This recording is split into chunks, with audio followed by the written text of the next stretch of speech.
guys, just a quick update on the garage build. This is version 3 of what I've got so far. So I added your typical cabinet system with a workbench on the back wall and have a Help Me DIY banner up here now. I have the electrical outlets marked now, and I'm going to have one behind the TV with an Ethernet cable back there. Plenty of electrical along the bench with some USB plugins. I'm going to have some electrical in the corner because I want to put a router out here just so I can have some good Wi-Fi in addition to the Ethernet ports. I'll probably have a security camera up in the corner, so I got another outlet for that. I got a little parts washer over here. I have a sandblasting booth over here, just a little one, probably a Harbor Freight special. I don't own that one yet, and I don't own any welding stuff yet, but I wanted to have like a little corner down here, so I got a 220 plug and a regular 110. So now I'm trying to figure out what to do with my air compressor here, if I should remove this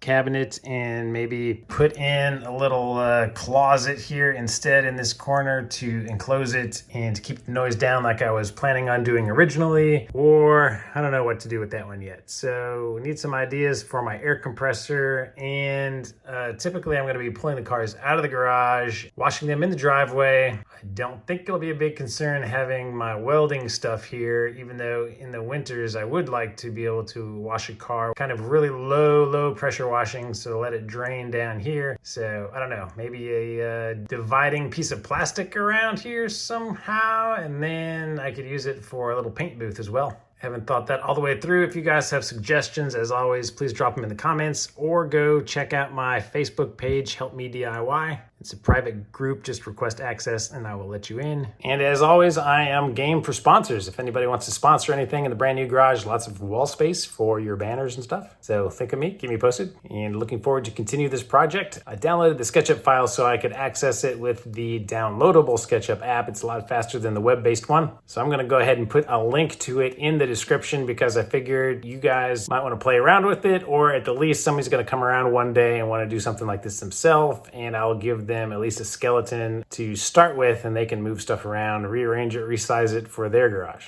So I hope that's helpful to some of you guys. So I will see you on the next update.